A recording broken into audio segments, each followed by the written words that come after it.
국정원의 간첩 증거 조작이 구체적으로 밝혀지고 있습니다. 국정원의 정보원 김모 씨는 검찰 조사에서 국정원에 의한 증거 조작이 있었다고 진술한 후 자신의 숙소로 돌아와 자살을 기도했습니다. 가족에게 남긴 유서에는 증거 조작을 대가로 국정원에서 돈을 받았다는 정황도 담겨 있었습니다.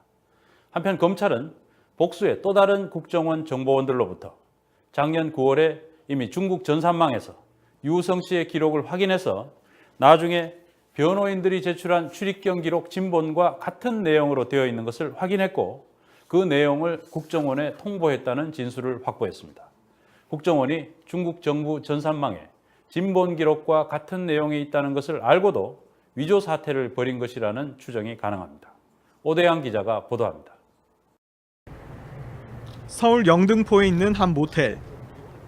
국정원 정보원으로 알려진 61살 김모 씨는 지난 5일 저녁 6시쯤 이곳 5층 방에서 흉기로 자살을 기도했습니다. 새벽까지 검찰 조사를 마치고 돌아온 뒤였습니다. 방벽엔 자신의 피로 국정원과 국조원이라는 글을 남겼습니다. 국조원은 국가조작원의 줄임말로 국정원의 증거 조작 사실을 알리기 위한 의도로 보입니다. 내장 분량의 유서에도 국조원이 등장합니다. 박근혜 대통령에게 지금의 국정원은 국조원이라며 국정원 개혁이 필요하다는 내용을 남겼습니다.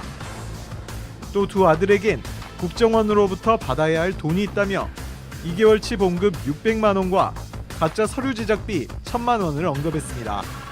김 씨가 국정원으로부터 매달 활동비를 받아왔고 문서 위조 대가로 별도의 돈을 약속받은 사실을 알 수 있습니다.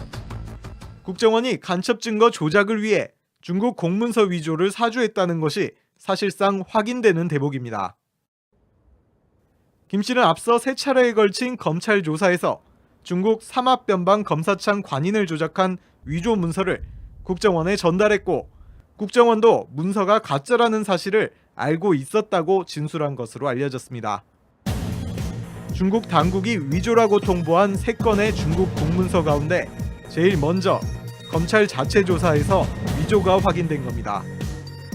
검찰은 자살을 기도한 김 씨 외에 다른 복수의 국정원 정보원들을 조사하는 과정에서 나머지 2건의 문서도 모두 위조된 것이라는 진술을 확보한 것으로 뉴스타파 취재 결과 확인됐습니다. 특히 이들 정보원들은 입경이 3번 연속으로 찍힌 유우성 씨의 출입경 기록을 지난해 9월 중국 전산망에서 직접 확인했으며 이 사실을 국정원에 전달했다고 검찰에서 말했습니다.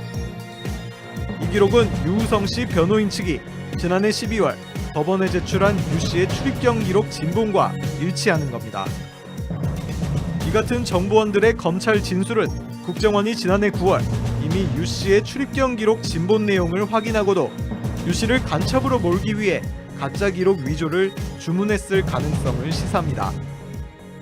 진본을 이미 어떤 것인지 9월경에 확인을 했었는데 갑자기 그 시간적 간격이 얼마 지나지 않아서 위조본들을 입수를 했을 때 당연히 그 국정원으로서는 충분히 위조됐을 거라는 것을 저는 알고 있었다라고 보여지고 결국 국정원 정보원들의 진술, 대검 자체의 문서 검증, 중국 당국의 확인 등 모든 과정에서 검찰 측 증거 문건 3건이 모두 위조로 판명된 겁니다. 그러나 위조 사태 발생 20일이 넘도록 검찰의 움직임은 지지부진하기만 합니다. 국정원에 대한 강제 수사는 전혀 없고 오히려 눈치를 보는 게 아니냐는 지적도 나옵니다. 국정원 정보원 김 씨가 피로 쓴 국정원 단어가 지워지는 등 자살기도 현장이 보존되지 않은 점도 납득하기 어렵습니다. 벽에 써있는 글씨마저도 사실 경찰의 체증, 사진 촬영이 이루어지지 않았다라는 이야기도 나오고 있고요. 네. 너무 속히 지워져 버렸다라는 이야기, 그리고 그런 충분한 현장 과학 수사가 이루어지기 전에 말끔히 청소가 이루어지고 네.